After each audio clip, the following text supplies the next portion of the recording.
두 주 동안 왜 우리는 교리 공부를 해야 되는지에 대해서 함께 공부했었고, 그리고 지난 시간에는 모든 교리의 기초가 말씀에서 나와야 되는데 그 말씀은 도대체 무엇인가 하면서 성경을 좀 다양한 각도로 함께 공부를 했었습니다.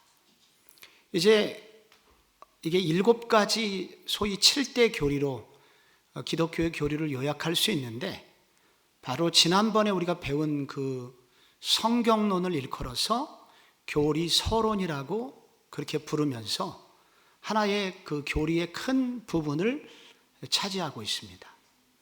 그래서 그 두 번째 그 성경론이 끝나면 그 다음에 이제 교리를 공부하는 부분은 신론. 이 신론은 하나님에 대하여 공부하는 시간입니다. 소위 하나님을 아는 지식에 관한 부분이 바로 신론이라고 할 수 있습니다. 이 신론은 너무 넓기 때문에 한 번으로 끝날 수가 없습니다. 그래서 이제 앞으로 몇 주간 여러분이 하나님에 대한 지식에 관해서, 하나님이 어떤 분이신가에 대해서 이제 몇 주간 이 교리, 신론에 대해서 여러분이 함께 머무는 시간이 될 것입니다. 이 신론을 공부하기에 앞서서 제가 여러분에게 시 한 소절을 좀 읽어드리고 싶어요. 이런 시가 있습니다. 이웃집 할망구가 가방 들고 학교 간다고 놀린다. 지는 이름도 못 쓰면서 나는 이름도 쓸 줄 알고 버스도 안 물어보고 탄다. 이 기분 니는 모르지? 83세의 강달막 할머니가 쓴 시입니다. 이분이 늦가기로 한글을 배우게 된 거예요. 그 한글을 배우고 난 다음에 얼마나 기쁜지 이분에게 봄이 찾아왔습니다. 그래서 얼굴을 늘 웃고 다니고, 또 자기를 이렇게 학교 다닌다고 가방 들고 다닌다고 질근질근 씻고 있는 옆집 할망구가 겁나지 않아요. 그 기쁨이 너무 커가지고.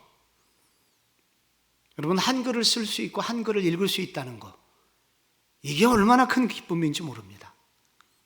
새로운 세계가 열리는 거거든요. 배움은 그런 겁니다. 배움은 새로운 세계가 열리는 시간입니다. 그래서 새로운 세계가 열릴 때 그때의 그 희열, 그 기쁨을 무엇으로 바꿀 수 있겠습니까? 그래서 공장님도 학이 시습지면 불영 여로와라. 배우고 때로 익히는 것이 이게 얼마나 기쁘지 않은가? 그렇게 말을 했죠. 그런데 우리가 많은 것에 대해서 배워야 되지만, 이 땅에서 사람에게 가장 중요한 지식이고 가장 최고의 지식이 있다면 그것은 무엇일까? 배워야 될 것이 너무 많고 알아야 될 것이 너무 많지만 정말로 한 가지만 배워야 된다면 그것은 무엇일까? 꼭 필요한 지식이 있다면 그것은 무엇일까? 그것을 우리는 다른 것이 아니라 하나님을 배우기를 원한다 라고 성경이 도전을 하고 있습니다.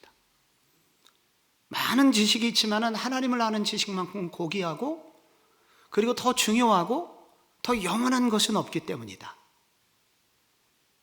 그래서 많은 신학자들이 이 부분에 대해서, 이 하나님을 아는 지식이 얼마나 중요한지에 대해서 많은 이들이 얘기를 했습니다.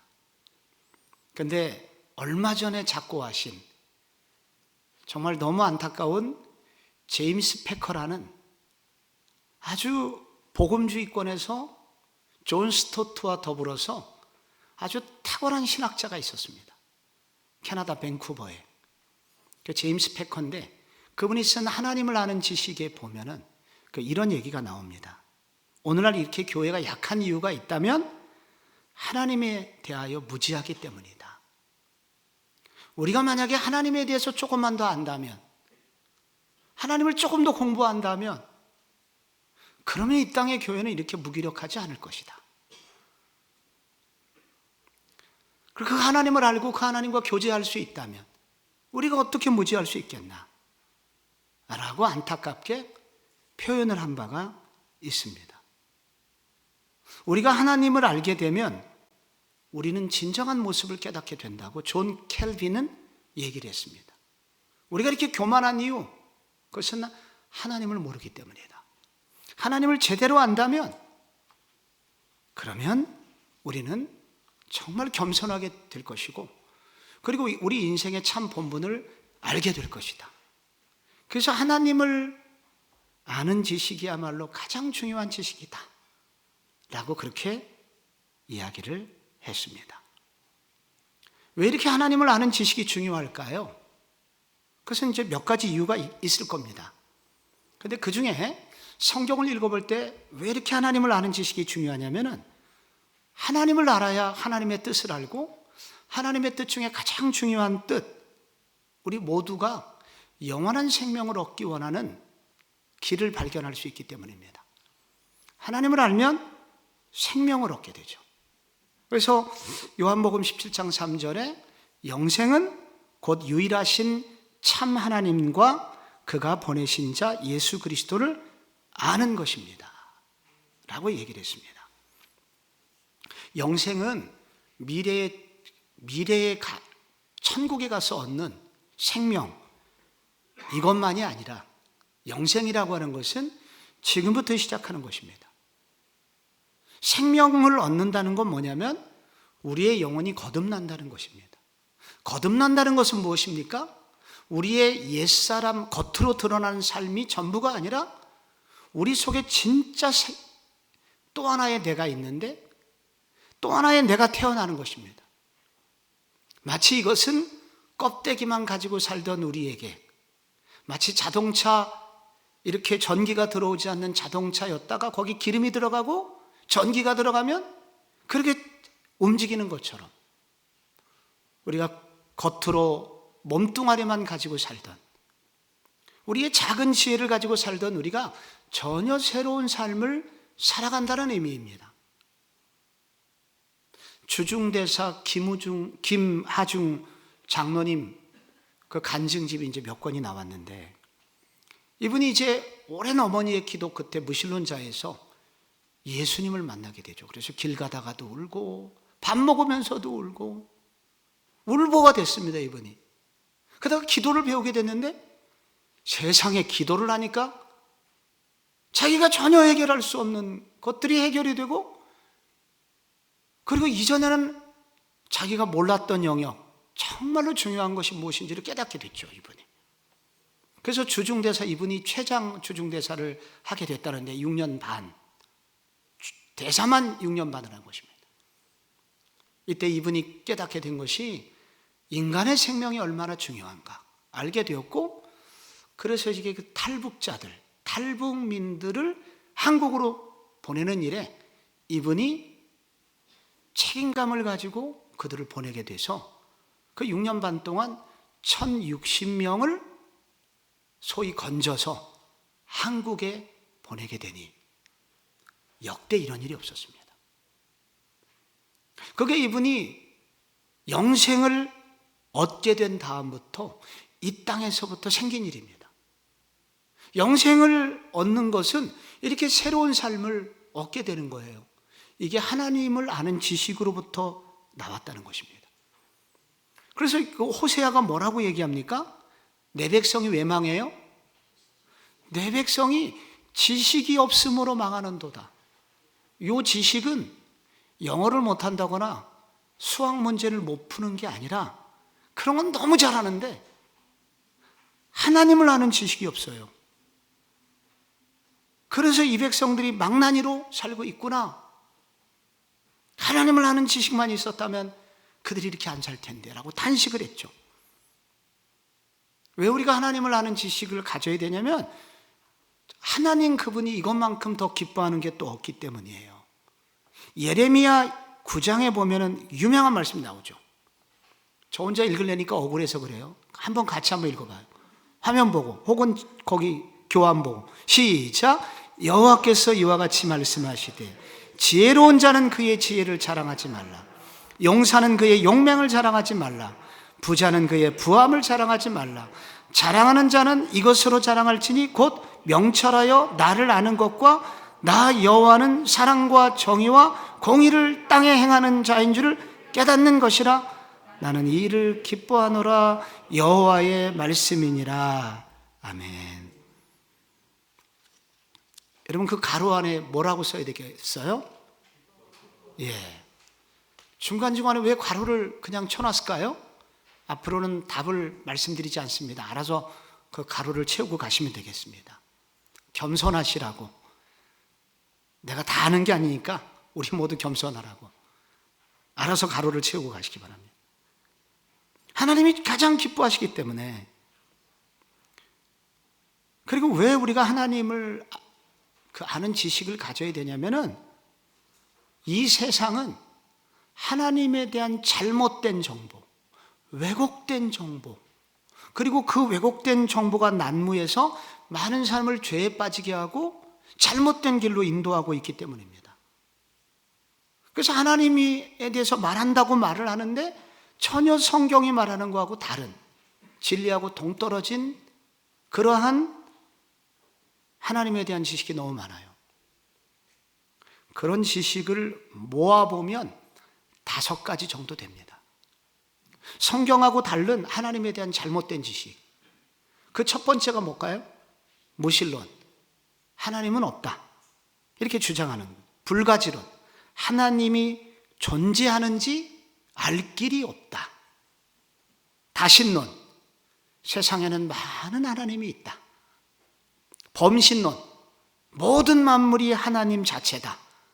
우주 만물이 하나님이지 어디 가서 하나님을 찾겠느냐. 그리고 자연신론. 하나님이 창조 후 세상을 자연 법칙에 맡기시고 관여하지 않으신다. 자연신론, 이신론이라고 하죠. 이런 신론들이 있는 거예요. 그럼 진짜 성경이 말하는 그 하나님을 아는 지식, 참된 지식은 무엇이냐? 성경이 말하는 하나님은 어떤 분이시냐? 먼저 하나님은 실제로 존재하시는 분이시다. 하나님은 실제로 존재하시는 분이세요. 근데 이거를 하나님이 나 이렇게 존재한다고 막 설명하거나 설득하려고 하지 않으시고 하나님은 자신의 존재를, 당신의 존재를 그냥 선포하십니다. 태초에 하나님이 천지를 창조하시니라. 그리고 하나님께 나아가는 자는 반드시 그가 계신 것과 자기를 찾는 자들에게 상 주시는 이심을 믿으라 라고 도전을 하고 있습니다. 이러한 성경에 살아계신 하나님을 철학적으로 좀 증명해 보려고 노력을 했던 초대교회 교부들로 시작해서 많은 신학자들이 있었습니다. 많은 신학자들이 있는데 그 중에 중세에 걸출한 신학자 중 한 분이 토마스 아퀴나스라고 있어요. 이 토마스 아퀴나스가 몇 가지를 정리를 했습니다. 하나님은 정말로 살아계신데 이렇게 생각해보고 저렇게 생각해보고 이렇게 생각해봐도 하나님이 분명히 계시지 않느냐라는 소위 신존재 증명을 하려고 애를 썼습니다. 간단하게 한 가지만 설명을 해볼게요. 한두 가지만. 그분이 시도했던 것 중에 하나가 존재론적 증명이라는 게 있습니다. 우리의 머릿속에 완전한 자, 하나님이라는 개념이 있지 않냐? 이런 개념이 어떻게 우리 머릿속에 생겼겠느냐? 그런 분이 계시기 때문에, 그런 분이 존재하기 때문에 우리에게 그런 개념이 생기고 생각이 나는 것이다. 그런 식으로 한번 증명을 한 적이 있고요. 또 하나 목적론적 증명이라는 게 있습니다. 우주가 이렇게 톱니바퀴처럼 정교하게 돌아간다면 이런 우주가 우연히 돌아간다고 믿을 수 있겠느냐? 분명히 이 우주를 설계한 지적 설계자가 있을 거다. 그분이 바로 하나님이다. 라고 말을 했죠. 이게 목적론적 증명인데 이 목적론적 증명은 그 이외에도 많은 학자들이 여기에 달려들어서 이걸 증명을 하려고 많은 애를 썼습니다. 그 예 중에 한 가지가 산에서 우연히 발견된 손목시계입니다. 산속에서 어느 날 나무꾼이 우연히 손목시계를 하나 발견했어요. 그런데 그 손목시계는 정확하게 초침과 분침이 돌아가면서 그 다음날 정확하게 시간을 알려줘요. 그 시계를 보면서 이 시계가 우연히 대폭발에 의해서 깎이고 다듬어져서 우연과 또 우연히 만나서 톱니바퀴가 갈려서 만들어졌고 분침과 초침이 그렇게 우연히 돌아가게 되면서 시계가 된 거라고 말하는 인간이 있다면 그런 인간을 어디로 보내야 되겠습니까? 병원에 보내야 됩니다. 옛날에 용인에 그런 병원이 많았죠. 그걸 어떻게 우연이라고 말할 수 있겠느냐?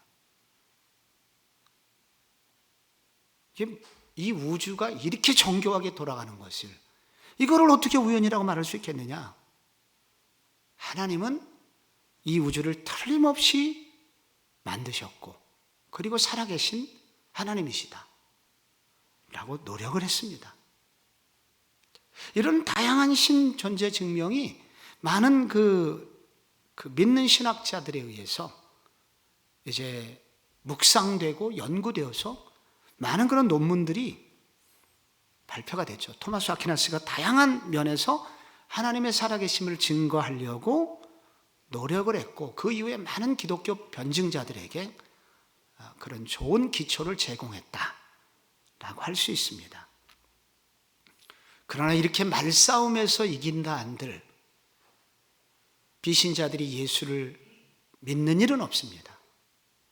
그것은 오직 이제 뒤에 나오겠지만 정말 하나님의 은혜에 의해서만 가능하다는 것을 생각하게 됩니다.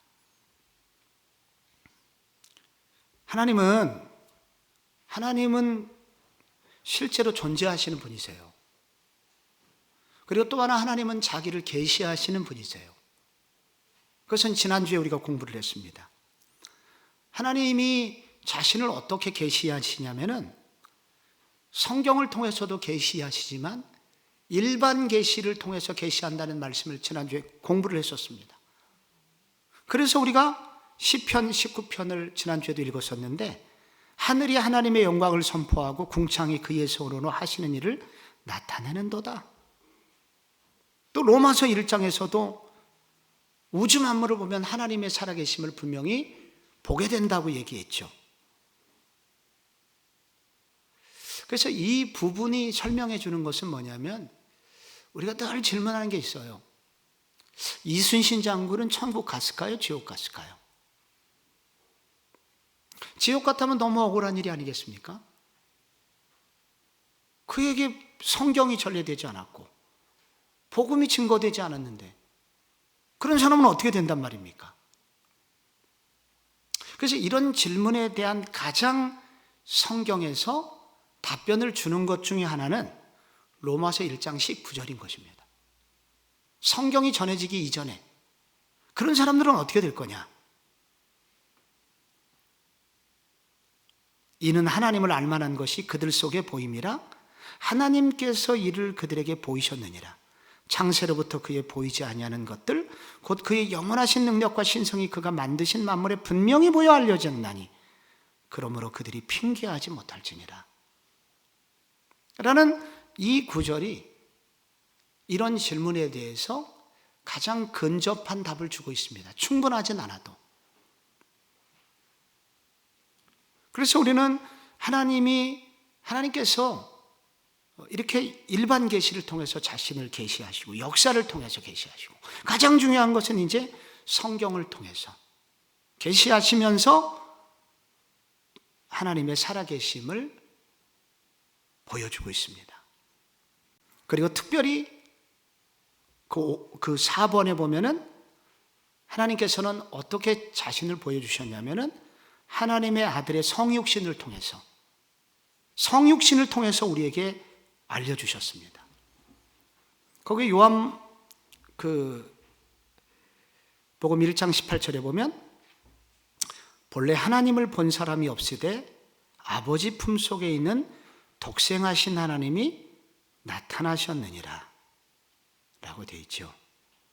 그래서 아버지의 품속에 있는 독생하신 하나님이 나타나셨다 라는 그 말씀을 통해서 하나님의 아들의 성육신을 통해서 하나님의 아들이 이 땅에 오심으로써 우리에게 자신을 하나님의 살아계심을 계시해 주셨다는 것입니다.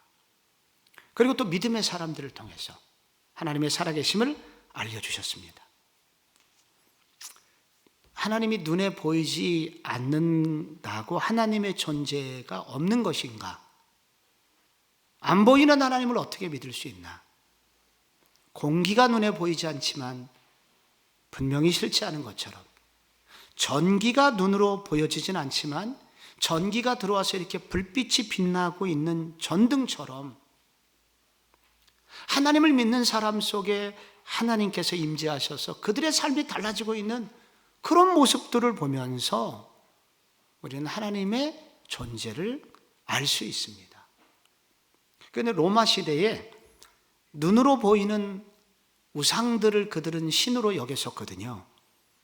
그런데 기독교인들을 보니까 눈에 보이지 않는 하나님을 믿는데요. 그래서 기독교인들을 무신론자들로 비난을 했습니다. 쟤들은 무신론자다, 하나님을 믿는 사람이 아니다 라고 얘기했습니다. 왜냐하면 보이지 않는 하나님을 믿기 때문에. 그런데 그 하나님은 또 어떤 하나님입니까? 기꺼이 우리를 만나기를 원하시는 분이시다 하는 것을 여러분께서 좀 참고해 보시기를 바랍니다.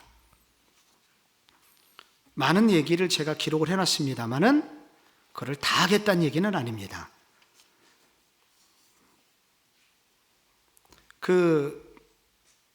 하나님의 이름이라는 부분을 한번 3페이지 보시겠어요? 우리는 처음 딱 누구를 만나면은 이름을 묻습니다. 그 통성명을 하죠. 그리고 그 이름이 무슨 뜻인지 묻게 됩니다. 그래서 그 이름에 얽힌 사연도 듣게 되고, 그리고 그 집안 내력도 듣게 되고, 그 이름에 얽힌 추억도 듣게 되고, 그리고 학교 다닐 때도 이렇게 이름을 부를 때 그 즐거운 이름이 나오면 함께 또 웃기도 하고 그런 추억들이 있죠. 저도 그 학교를 다닐 때 그 이름을 부를 때 항상 웃었던 이름이 있어요. 저는 80년대 대학을 다녀서 군보독주에 물러가라고 외치던 그런 시대였는데, 우리 과의 그 남학생 중에 노정권이라고 있었습니다. 그래갖고 그 노정권을 부를 때마다 우리 무릎은 까르르 웃었습니다. 그래서 방금 그렇게 데모하고 왔는데 그 이름이 불려질 때 우리 모두는 함께 웃으면서 어두운 시대에 그 웃음을 그 이름을 통해서 얻었던 적이 있습니다. 여러분들의 이름에는 다 사연이 있으시잖아요. 그리고 여러분들의 이름에는 추억이 있으시잖아요. 저도 제 딸들의 이름을 지을 때 하나님의 성품을 따라서 하나님은 진리가 되신다, 하나님은 힘이 되신다, 하나님은 거룩하신 분이다, 제가 이렇게 이름을 지었거든요. 다 사연이 있단 말이죠. 그래서 그 사람의 이름을 딱 듣고 사연을 들으면 그분이 대충 어떤 삶을 살았는지 알게 됩니다. 제 이름이 조금, 제 성이 특이하잖아요. 제가 이제 길씨고 희귀성인데, 원래 제가 이 이름이 아니었습니다. 원래 제 이름이 다른 이름이었는데 저희 아버님께서 7살 때 제 이름을 개명을 한 거예요. 그래도 마을 사람들은 지금도 시골에 가면은 제 옛날 이름을 불러요. 그 촌스러운 이름이 있어요. 무엇인지 알기를 저는 원치 않습니다. 그런 지식은 필요 없어요. 죽음에 이르는 지식입니다. 그러니까 알려고 하지 마시고 그랬었다 그게. 그런데 저희 아버님께서 공직자였었는데 그 시골에서 이름을 연구를 하시다가 제 길씨 집안에서 그 당시 제일 출세한 사람이 도지사였어요. 그 도지사 이름입니다, 제가. 초대 제주 도지사. 이름 지금 인터넷 치면 나와요. 근데 제 지난번에 있었던 교회, 제 사랑의 교회 부목사로 부임을 했잖아요. 근데 제가 예배를 마치고 이렇게 있는데 어떤 나중에 보니까 교수님인데 서울대 교수님이세요. 그 교수님께서 저 뒤에서 아버님 그러고 부르는 거예요. 그래서 뒤를 돌아보니까 이제 나중에 보니까 그 교수님이었는데 그러니까 그 아버님은 뭐냐면은 그 따님이 저와 같은 이름을 가진 그 길도지사님의 큰 딸이 그 교회를 다니고 있었던 거예요. 그 큰 딸의 남편이 교수님이었고, 그 저를 아버님이라고, 그 저를 그냥 나중에 미국에서 이제 손님들이 이제 그 식구들이 온 거예요. 저를 보러. 우리 아버님이 재림하셨다고. 그래가지고 저한테 찾아와가지고 마당에서 그냥 그 일가족이 저한테 인사를 해주셨습니다. 큰딸, 둘째 딸, 셋째 딸, 아들 막 모여가지고. 제 이름에 대한 사연이 있어요. 그래서 제가 이름값을 해야 되기 때문에 최소한 도지사보다는 더 잘 살아야 되는 그런 사명이 있는 사람입니다. 이름 보면 대략 안다는 거예요. 지금 하나님에 관한 이름이 성경에 보면 많이 있습니다. 그 이름을 연구를 해보면 하나님 그분이 어떤 분이신지 알게 됩니다. 근데 많은 이름이 있는데 그 중에 오늘 몇 가지만 여러분하고 나누고 싶은데, 엘로힘 이라는 이름이 있어요. 요거는 태초에 하나님이 천지를 창조하시니라 할 때 처음 나오는, 창세기에서 첫 번째 나오는 그 하나님의 원문이 엘로힘인데, 이거는 이제 창조자이시고 통치자이시고 강한 자라는 그런 뜻을 갖고 있는, 성경에 2500회나 등장을 하고 있습니다. 성경 전체로. 근데 여러분 그 캐나다의 이민간, 제가 어느 성도 얘기를 들으니까 자기 집에 친척이 놀러 왔대요. 거기 로키 산맥이라고 있는데 그 로키 산맥 4일 동안 구경을 시켜줬답니다. 여행을. 근데 여행을 마칠 때쯤 그분이 그러더래요. 그 무신론자였던 분인데, 아, 하나님이 진짜 계시네. 여러분 진짜 아름다운 곳에 가면은요, 거기에 흠뻑 젖어들면서 자연스럽게 이걸 누가 만들었을까 생각을 하게 됩니다. 그러니까 그 하나님께서 그 엘로힘이라는 그 단어 속에 창조주거든요, 그분이. 그래서 그 창조물을 보게 되면 그 하나님을 만나게 된다는 거예요. 아, 하나님이 계시구나. 그렇게 해서 예수 믿는 사람도 있습니다. 하나님의 이름 중에 엘샤다이라는 이름이 있습니다. 엘샤다이, 이거는 엘은 하나님이고 이제 샤다이가 전능하다는 뜻인데, 전능하신 하나님 그런 뜻이에요. 근데 이것은 원래 샤다이라는 단어가 그 깊은 계곡, 혹은 어머니의 젖가슴도 계곡 비슷하게 생겼잖아요. 이것은 깊고 높은 산을 뜻하는 그런 단어로부터 이 단어가 나왔습니다.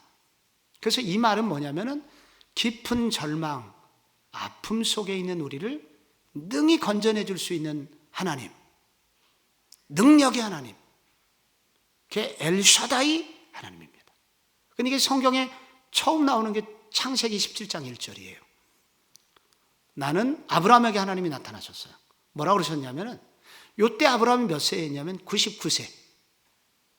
99세면 어떻습니까? 이제 마른 막대기가 된 거예요.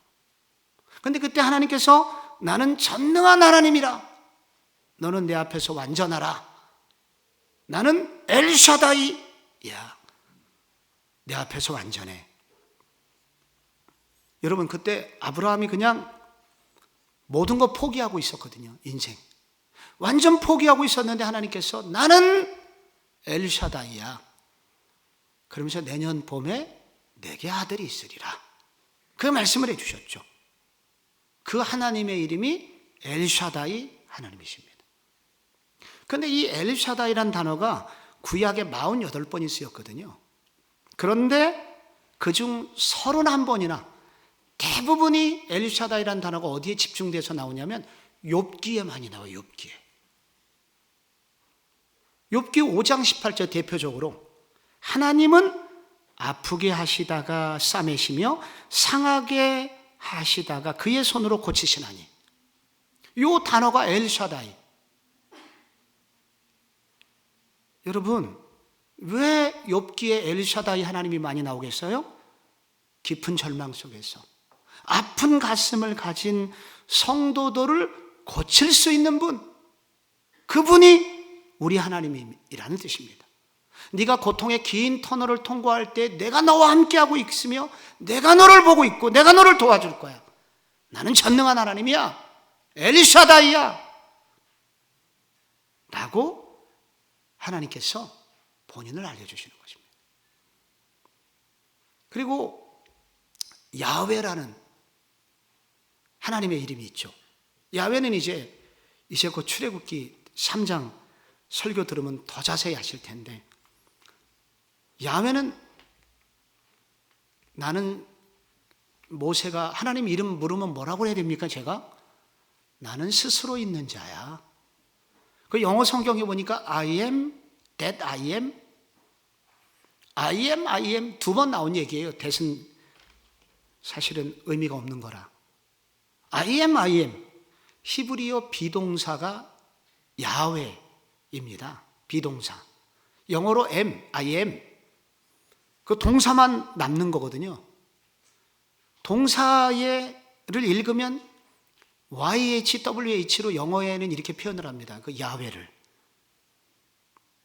그러니까 히브리 비동사니까, 비동사라는 게 뭐예요? 존재의 근원, 원래부터 있었다. 이제 그런 뜻이잖아요, 비동사가. 그 동사로부터 이제 야훼라는 단어가 나왔는데, 여기에 이제 모음 세 개가 붙으면은 여호와가 됩니다. 그래서 야훼하고 여호와는 같은데 여호와는 거기에 모음을 붙여갖고 부르는 이름입니다. 원래는 야훼였다. 그 야훼는 뭐예요? 스스로 있는 자다. 나는 스스로 있는 자야. 주님의 이름이 뭡니까? 이름이 없다. 나는 I am이다. 내가 원래부터 있었다. 근데 이 성경에 제일 많이 구약에 하나님이 제일 불려지기를 원했던 이름이 이 야훼였습니다. 스스로 있는 자. 그런데 이 이름을 나중에 예수님께서 이 땅에 오셔갖고 요한복음에 보면은 I am을 많이 말씀하세요. 나는 포도나무다. 나는 선한 목자다. 다 이게 I am이에요. I am a good shepherd. 나는 선한 목자다. 이렇게 I am이라고 얘기를 하십니다. 내가 아브라함 이전부터 살았다 그러니까 바리새인들이, 아니 50도 안 된 XX가 아브라함을 보다 나이를 먹었다고? 그때 예수님께서 했던 유명한 말씀이 있어요. 요한복음 8장에 나오는데 5장에 나오는데 그거 보면은 Before Abraham was, 아브라함이 있기 전에 I am, 나는 있었다. 그 말은 뭐냐면 내가 그 야훼다. 야훼 하나님, 그분이 딸려 계신 게 아니라 성부정, 성자, 성령님 다음 주에 배우겠지만 나는 그 창조할 때 내가 같이 있었다 라고 예수님께서 바로 여호와 하나님이심을 본인이 드러내신 겁니다. 여러분, 그 이외에도 많은 이름이 있습니다. 우리가 알고 있는 여호와 이레, 무슨 뜻이죠? 여호와께서 준비하신다. 여호와 니시, 여호와는 나의 승리가 되신다. 깃발. 여호와 삼마, 어디에도 함께 계신다. 어디에도 계신다. The Lord was there. 어디에나 계셨다. 여호와 샬롬, 여호와는 우리의 평화가 되신다. 여호와 라파, 치료의 하나님이시다.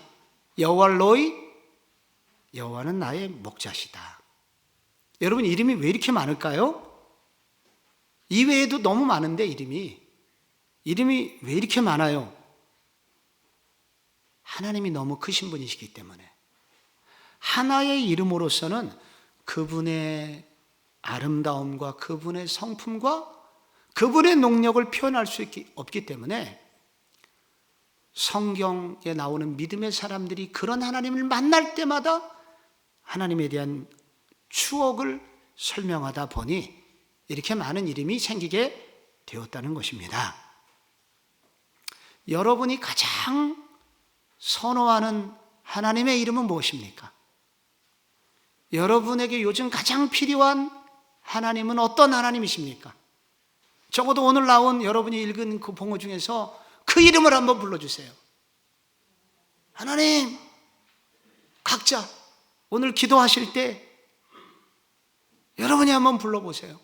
엘로힘을 부르든지 엘샤다이를 부르든지 야훼 하나님을 부르든지 여호와 라파를 부르든지 여호와 이레를 부르든지 여러분 그 이름을 한번 불러서 부르면서 그때 그 믿음의 사람을 변화시켰던 하나님 제게도 역사해달라고 기도해 주시면, 기도하시면 오늘 이 밤에 하나님의 특별한 은혜를 주실 거라고 믿습니다. 근데 이제 하나님의 이름을 대체하는 이름이 성경에 나와요. 성경에. 그게 뭐냐면은 이게 아도나이라는 이름이 있는데 이거는 하나님의 이름이 아니라 주님이란 뜻인데 세종대왕 이름 여러분 아시나요? 이도예요. 원래 이도. 세종대왕 원래 이름이. 그래서 그 아버지 태종 이방원이 도야 이렇게 불렀단 말이죠. 어렸을 때. 그런데 여러분 신하들이 오늘 이도께서 이렇게 했다가는 큰일 나죠. 그래서 이름을 어떻게 부르나요? 주상전하 이렇게 이름을 바꿔서 부르죠. 칭호를 만드는 거죠. 그래서 성경에서 많은 이름이 있지만 감히 그 야훼라는 이름을 부르기에는 경망스러워. 그래서 두려워가지고 그들이 그 이름을 대신 부르는 주님이라는 말을 만들어낸 거예요. 그게 아도나이예요. 그래서 주여라는 말이 나온 겁니다. 주여. 주상전하 이거 비슷한 거죠. 또 하나 하나님을 대체하는 또 하나의 이름이 있는데 아버지. 아버지 하나님 이렇게 부르잖아요. 그런데 신약 성경에 특별히 제일 많이 나오는 하나님을 부르는 신약 성경에서 가장 많이 불려진 이름이 있다면 하나님에 대한 이름이 뭐냐면은 아버지예요. 아버지 혹은 아빠. 근데 아빠라는 이름을 구약 시대에는 찾아보기가 힘들어요. 그런데 언제부터 하나님을 아버지라고 불렀냐면 예수님이 오셔갖고 마가복음 14장에도 여러분 기억하시죠? 겟세마네 동산에서 아바 아버지여 이 잔을 내게서 지나가게 해달라는 그 기도할 때 아바 아버지 이렇게 불렀거든요. 정확히 아빠라는 뜻입니다. 그게 1세기 유대인들에게는 이게 굉장히 파격적인 선언이었고 아니 하나님을 아버지라고 불러? 이래가지고 이게 거의 신성모독처럼 느껴졌나 봐요. 근데 예수님은 하나님을 아버지라고 불렀습니다. 왜? 진짜 아버지니까. 그래서 제자들에게 가르쳐 주셨습니다. 너희들 앞으로 하나님을 아버지라고 불러라. 하나님을 아빠라고 불러라. 그게 이제 그 구절을 요한복음 20장 17절에도 증거가 나오고 고린도후서 6장 17절에도 그러므로 너희는 그들 중에서 나와서 따로 있고 부정한 것을 내가 너희를 영접하여 너희에게 아버지가 되고 너희는 내게 자녀가 되리라 이렇게 말씀하죠. 갈라디아서 4장 6절에 너희가 아들임으로 하나님이 그 아들의 영을 우리 마음 가운데 보내사 아빠 아버지라 부르게 하셨느니라. 그런데 하나님의 많은 이름이 있지만은 하나님께서 시간이 흐르면 흐를수록 성경의 계시가 점점 완성될수록 신약으로 내려올수록 하나님이 가장 많이 불리워지기를 원하는 이름은 아버지였습니다. 왜 그랬을까요? 여러분은 왜 그랬을 거라고 생각이 되십니까? 아빠가 되어보신 분은 압니다. 내가 제일 기쁠 때, 내일 즐거울 때는 뭐냐면 밖에 나갔고 내 이름이 누구누구시 이렇게 존귀함을 받는 것도 좋지만 아빠! 나를 불러주는 자식들의 입으로부터 친숙하게 달려와 내 이름이 그렇게 아버지라고 불려질 때 가장 행복하고 가장 기쁘기 때문입니다. 하나님도 세상을 창조해서 온 우주를 통치하시고 섭리하시고 굉장한 거 많지만은 근데 하나님에게 가장 기쁘고 행복한 시간이 있다면 나의 자녀들의 입에서 아버지, 아빠 이렇게 불리울 때 우리 하나님은 가장 행복하시고 기쁘시다는 거예요. 내가 나의 창조물들, 내가 창조한 사람들로부터 아버지라고 불림을 받으면서 예배가 드려질 때 그때 하나님은 가장 기뻐하신다. 그래서 많은 이름이 있지만 우리가 기도할 때 물론 그 능력의 하나님의 이름을 붙들면서 이런 하나님이시오니 도와달라고 기도할 뿐만 아니라 우리가 더 많이 불러야 되는 이름이 있다면 아버지, 그러면 끝나는 거 아니겠습니까? 아버지 그러면 끝나는 거 아니겠습니까? 그것이 하나님이 가장 불리워지기를 원하는 이름이었다 라고 성경을 읽을 때 우리에게 알려주시는 교리입니다. 마지막으로 하나님의 속성을 오늘 나누고 싶은데 하나님의 속성이라는 것은 하나님의 어떤 구체적인 특성 혹은 성품, 이걸 이제 속성이라고 그래요. 성품보다도 성품은 그 안에 들어가고 또 다른 많은 특징이 있기 때문에 이거를 이제 속성이라고, 영어로서는 attribute라고 하는 단어인데, 이 속성이라는 단어가 있습니다. 인간, 하나님을 보면 하나님 그분이 어떤 분이신가, 하나님의 속성을 나타내는 인간이 도저히 따라갈 수 없는 속성이 있고 인간이 또 따라갈 수 있는 속성이 있어요. 하나님께는 인간이 따라갈 수 없는 속성을 비공유적 속성이라고 부르고 인간이 따라갈 수 있는 속성을 공유적 속성이라고 부릅니다. 먼저 비공유적 속성, 이게 절대적 속성이라고 하는데 이건 따라갈 수 없어요. 먼저 자존성, 하나님 스스로 계시죠. 시편에. 그 다음에 또 하나 불변성, 하나님은 그분의 존재, 그분의 목적, 약속하신 것들에 대해서 불변하신 분입니다. 변화되질 않아요. 많은 성경 구절에 약속이 있습니다. 또 하나 완전성, 하나님은 자신 안에 생명과 영광, 선과 행복을 충만하게 가지고 계셔서 부족한 것이 없으세요. 완전하신 분이에요. 또 하나 영원성, 하나님은 지금부터 세세무궁토록 영원하신 분이에요. 이전에도 계셨고 지금도 계시고 앞으로도 계신 분이에요. 또 하나 전지성, 하나님은 모든 것을 알고 계세요. 또 하나 전능성, 하나님은 무한한 능력을 가지고 계세요. 또 하나 편재성, 이거를 무소부재, 어떤 장소에도 안 계시지 않은, 어디 하나 계신 분이 하나님이시다. 이게 바로 하나님의 비공유적 속성입니다. 여러분, 하나님께서 왜 이런 성품이 있다고 본인을 성경에 드러내시는 줄 아십니까? 왜 드러낼까요? 우리의 연약함과 부족함을 얼마든지 도우실 수 있는 분이심을 알려주시는 것입니다. 내가 이런 존재니 너희들 나에게로 와라. 나에게 도움을 청하라. 라는 하나님의 도전이신 겁니다.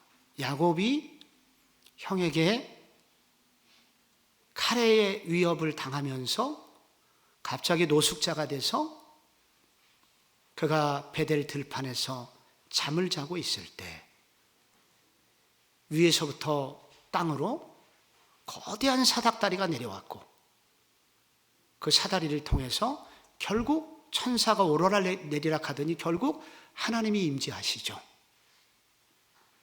그때 하나님이 야곱에게 약속하셨던 것이 창세기 28장 15절입니다. 내가 너와 함께 있어 네가 어디로 가든지 너를 지키며 너를 이끌어 이 땅으로 돌아오게 할지라 내가 네게 허락한 것을 이루기까지 너를 떠나지 아니하리라. 야곱이 감격했고 그리고 잠에서 깨어서 여호와께서 여기 계시거늘 내가 알지 못하였나이다. 여기 계셨군요, 하나님. 아니, 나는 엄마랑 아버지랑 예배를 드리던 그 장막 안에서만 하나님이 계신 줄 알았는데 아니, 하나님이 거기만 계신 게 아니었어. 세상에 여기까지 쫓아와 갖고 이 노숙자로 홀로 있는 나와 함께 하시네. 여기서 야곱은 하나님의 편재성을 깨닫습니다. 하나님의 전지성을 깨닫습니다. 그리고 결국 그대로 약속을 지키시는 걸 보면서 하나님의 전능성을 깨닫습니다. 이 하나님을 깨닫죠. 그래서 야곱은 거기서 내가 여기다가 앞으로 성전을 짓겠습니다. 베델, 그래서 여호와의 집이라고 거기다가 베델이라고 이름을 하나님의 집이라고 그렇게 그 장소를 명명을 했습니다. 그래서 존 켈빈은 자주 쓰는 말이 그분이 우리 성도는 코람 데오의 삶을 살아야 됩니다. 코람 데오, 이거는 라틴어인데 하나님 앞에서 before God, 데오가 라틴어로 하나님이거든요. before God, 하나님 앞에서 살아야 된다. 늘 하나님이 이렇게 계신 것처럼 살아라. 그래서 우리 교회 3층에 이렇게 올라가시면 코람 데오실이 있어요. 우리 학생들이 하나님 앞에서 그렇게 신전의식을 가지고 살아야 된다. 그런데 이게 좋을 때도 있는데 거추장스러울 때가 있어요. 이걸 알면은 죄 지으려고 그러면은 걸려요. 그게 좋은 것도 있지만은 이게 하나님이 이런 모든 걸 많이 배우시면은 여러분이 앞으로 좀 껄끄러우실 텐데 아니 왜 이 저녁에 이렇게 나오셨나요? 여러분, 그러니까 하나님은 이렇게 무소부지하시고 우리를 알고 계시기 때문에 하나님이 늘 함께 계시고 또한 동시에 우리가 짓는 죄의 현장에도 함께 계시다는 것을 인식하는 것이 성도의 삶입니다. 이런 걸 뭐라고 그러냐? 비공유적 속성이라고 그런다. 그런데 하나님의 속성 중에는 공유적 속성이 있어요. 우리가 따라갈 수 있는 거. 거룩하심, 의로우심, 또 진실하심, 선하심, 그리고 사랑, 그리고 긍휼과 자비, 은혜로우심, 오래 참으심.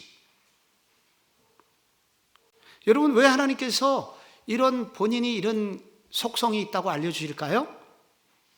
우리가 하나님의 자녀들이기 때문에. 아버지는 아들을 닮아야 되기 때문에. 너희들이 이렇게 닮았으면 좋겠다. 점점 이렇게 됐으면 좋겠다.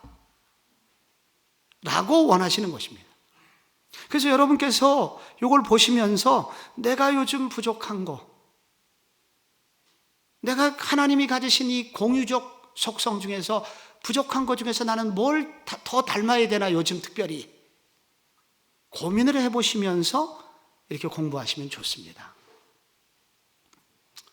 여기에 많은 것이 있지만은 정말 성경의 핵심 중에 한 가지는 거기 5번에 나오는 사랑입니다. 사랑. 요한일서 4장 7절에 사랑하는 자들아 우리가 서로 사랑하자. 사랑은 하나님께 속한 것이니 사랑하는 자마다 하나님으로부터 나서 하나님을 알고 사랑하지 아니하는 자는 하나님을 알지 못하나니 이는 하나님은 사랑이심이라. 근데 여기 계속 사랑이 나오는데 이 사랑을 헬라어로서는 아가페 이렇게 쓰거든요. 근데 여러분 이 아가페란 단어는요, 이 신약 성경 헬라어를 연구하는 학자들에 따르면 1세기에는 이 성경이 쓰여지기 전에는 아가페란 단어는 거의 찾아볼 수 없는 단어였다고 합니다. 다른 단어는 많이 있어요. 예를 들자면 필레오, 이건 친구 간의 사랑을 표현하거든요. 필자 들어가면 사랑이잖아요. 그래서 필라델피아, 이게 다 사랑이라는 뜻이거든요. 필레오라는 사랑이 있었어요. 우리가 알만한 사랑, 에로스, 남녀 간의 사랑이죠. 스돌게, 부자 간의 사랑입니다. 이런 단어들은 있었는데 아가페, 이런 단어는 찾아보기 힘든 단어였습니다. 그런데 예수님 돌아가시고 믿는 사람들에 의해서 이 단어가 많이 쓰여지게 됐다고 합니다. 아가페, 이건 무슨 사랑입니까? 희생적인 사랑. 이게 인간이 가지기 너무 어려운 사랑이죠. 근데 이런 사랑을 하신 분이 있으니 그분이 바로 예수 그리스도였다. 어느 농가에 불이 났습니다. 닭장에 닭들이 다 죽었어요. 너무 슬픈 일이었습니다. 농부가 그 죄가 된 닭들을 이렇게 치우는데 가슴이 무너집니다. 어느 닭을 툭 건드렸더니 놀랍게 거기서 병아리 10마리가 들어있었습니다. 살아서 삐약삐약 빼고 나왔습니다. 그 어미 닭은 자기가 그렇게 통닭이 되어가면서도 자기 자식들 10마리를 품고 있었다는 거예요. 이런 거를 희생적 사랑이라고 합니다. 하나님께서 부분적으로 우리 인간들에게 또 동물들에게조차도 이런 아가페적인 사랑을 일부를 주셨습니다.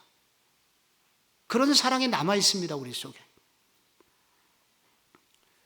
근데 이런 사랑을 가장 아름답게 실천하고 가신 분이 예수 그리스도입니다. 근데 아니 교회 다니는 사람이 왜 그래? 아가페 사랑을 해라며. 좀 희생을 하고 좀 그렇게 살아봐. 근데 이게 잘 안 됩니다. 왜 안 되냐? 오늘 그 구절을 잘 읽어보면 해답이 나와 있어요.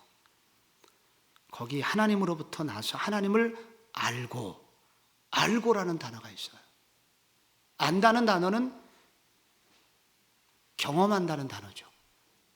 그러니까 우리가 그런 사랑을 하려면 하나님의 사랑을 경험해야 됩니다. 밥은 누가 살 수 있냐면 얻어먹어본 사람이 살 수 있습니다. 선배로부터 밥을 얻어먹어봤기 때문에 후배한테 돈이 나가야 돈이 없어도 이렇게 하는 거였지. 그 사랑은 또 배우는 거거든요. 그러니까 그런 사랑을 그리스도로부터 배운 사람이 그런 사랑을 할 수 있습니다. 그래서 우리가 힘써야 되는 것은 바로 그런 사랑을 배워야 돼요. 그리스도와 교제함으로 그리스도의 사랑을 알고 힘써야 됩니다. 여기 하나님의 그 공유족 속성 중에 조금 성도들에게 제일 안 되는 것 중에 하나가 있다면 오래 참음입니다. 오래 참음. 근데 주님께서는 그 속성 중에 오래 참음에 관해서 항상 여러 가지 얘기를 할 때 오래 참음을 많이 강조하시거든요. 하나님은 오래 참으시는 분이다. 대표적인 게 베드로후서 3장 8절이에요. 거의 마지막이 될 것 같아갖고 같이 한번 읽어봐요. 시작. 사랑하는 자들아, 주께는 하루가 1000년 같고 1000년이 하루 같다는 이 한 가지를 잊지 말라. 주의 약속은 어떤 이들이 더디다고 생각하는 것 같이 더딘 것이 아니라 오직 주께서는 너희를 대하여 오래 참으사 아무도 멸망하지 아니하고 다 회개하기에 이르기를 원하시느니라. 아멘. 주님의 재림이 왜 이렇게 늦으시는 겁니까? 한 명이라도 더 구원받게 하기 위해서. 주님의 재림은 늦춰지고 있다. 주님은 오래 참으시는 사랑의 하나님이다. 그래서 우리도 나에 대해서도 누구에 대해서도 기다려주는 삶, 오래 기다리는 오래 참음의 마음을 가져야 된다 라고 성경은 우리에게 알려주고 있습니다. 링컨의 아내가 신경쇠약 증세가 있었답니다. 그래서 신경질이 너무 많았대요. 하루는 지나가는데 그 동네 가게 주인이 링컨 불러가지고 막 분노하면서 당신의 아내가 오늘 와갖고 나한테 15분 동안 이 가게에서 왜 이따위 물건을 파냐고, 이렇게 나쁜 물건을 파냐고 나한테 15분을 승질을 부리고, 나 앞으로 당신 표 안 찍어줄 거라고. 그때 링컨이 이렇게 얘기했답니다. 얼마나 고생하셨습니까? 저는 그 여자하고 15년째 살고 있습니다. 당신은 15분 견뎠는데 저를 좀 불쌍히 여기사 우리 집 사람을 용서해 주옵소서. 그랬더니 그 사람이 화를 풀었대요. 오래 참음이 우리에게 하나님이 원하시는 성품이시다. 어느 이발사가, 무신론 이발사입니다, 성도를 향하여 비난하기를, 하나님이 진짜 전능하시다면 어떻게 이 세상에 이렇게 개판이 될 수 있냐, 이 악과 이 죄는 다 뭐냐. 그때 성도께서 그 이발사에게 놀라운 질문을 했답니다. 여보게, 저 눈을 들어보게, 왜 이렇게 장발이 많은가? 당신의 이발 실력 있다고 자랑하는데 여기 왜 이렇게 장발이 이렇게 많은가? 이발사가 대답합니다. 그거야 저 사람들이 내 이발소로 안 오기 때문이지. 바로 그걸세. 자네가 하나님께 안 오기 때문에. 이 세상에 이렇게 악이 많고 문제가 많은 것은 저 많은 사람들이 아직 하나님께 안 오기 때문일세. 하나님은 지금도 그런 죄인들을 기다리고 계신다네 라고 도전을 했다고 합니다.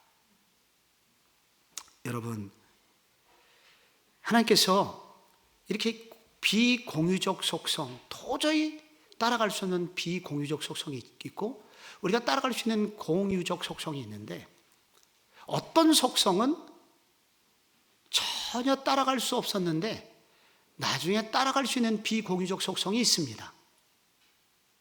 예를 들자면 영원성. 하나님이 스스로 계시고 영원하신 분이라 우리가 따라갈 수 없는 존재였었어요. 근데 성경에 보니까 우리가 우리 죄를 회개하고 예수 그리스도를 믿는 그 순간 무슨 일이 생기냐면 우리에게 영생이 주어지고 그 순간부터 우리가 영원한 존재로 바뀐다고 그래요.